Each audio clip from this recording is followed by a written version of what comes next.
So week 3 on the vlog here. Gonna be a crazy busy week.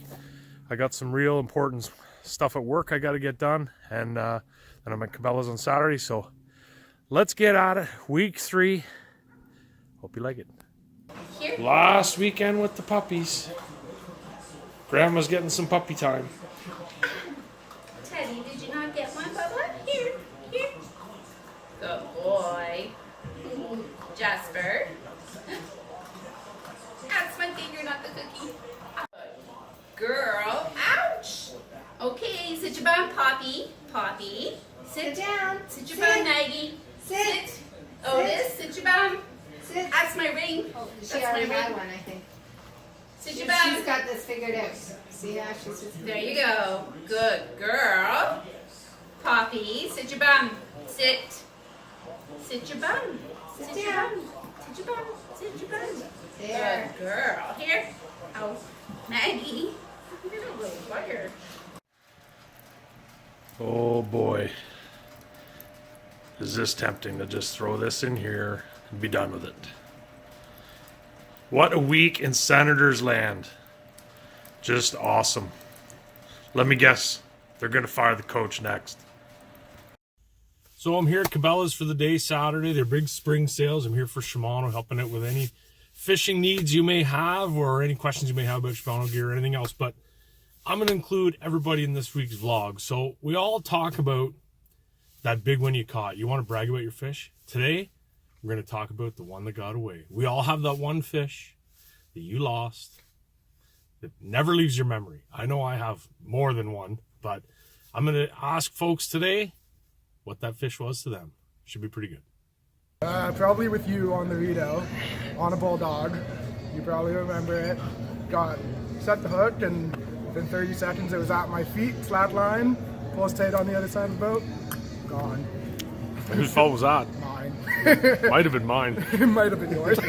Biggest fish you ever lost? Ooh, that would have been probably a salmon in the 40 range.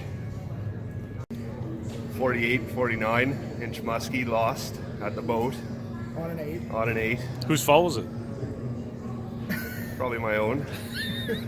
I actually try not to remember those things, but if I'm telling the truth, it's probably a large muskie. The very first time one hit, and I panicked and forgot what I was doing, forgot to finish my figure 8, and just completely panicked. That's it.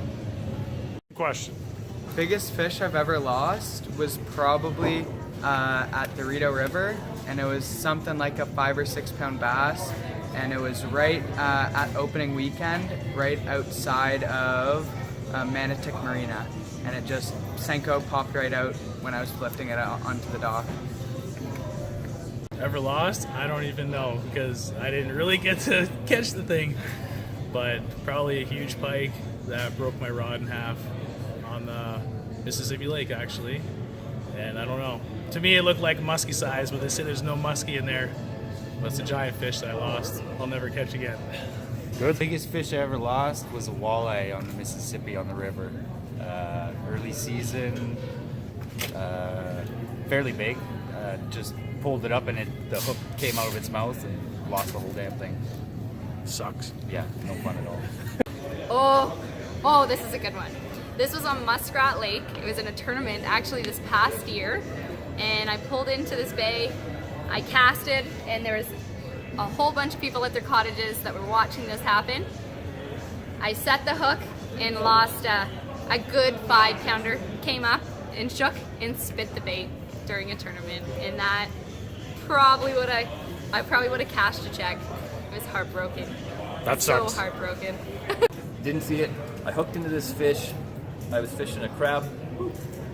Rod tips over, tighten up, and it drugged me for 5 feet before it broke me off. Never saw what it was. Could have been a shark, could have been anything in the ocean, I don't know. So that's a wrap from Cabela's. A lot of people in today. I was actually didn't know what today would be. The weather was kind of nice, so sometimes you don't know if people are coming out. Saw a ton of people today. Got some great stories like you heard. Losing fish sucks, but everyone has a story. Some folks shared it with us. So I sold a bunch of DCs today. Corrado DCs. If you've never tried a Corrado DC, at least got to try it. I'm going to bring a couple in for the people that are in my boat this year.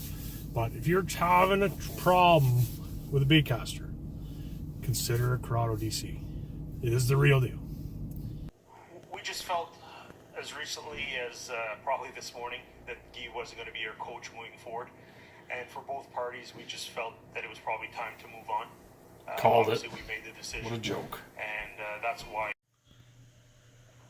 I'm rolling. Finally found some time to finally get these bear skulls painted. They're the bears that RJ and I shot last fall down at Mark's.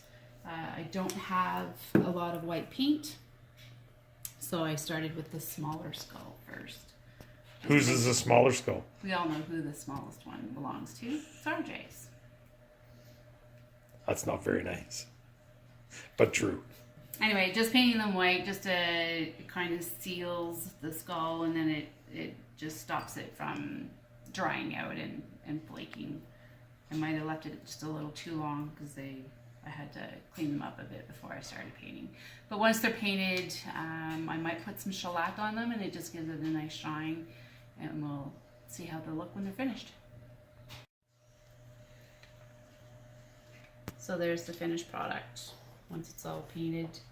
I might, I think I will put some shellac on it, and it just gives it a nice shine and just an extra sealant. Well, that's a wrap on the week.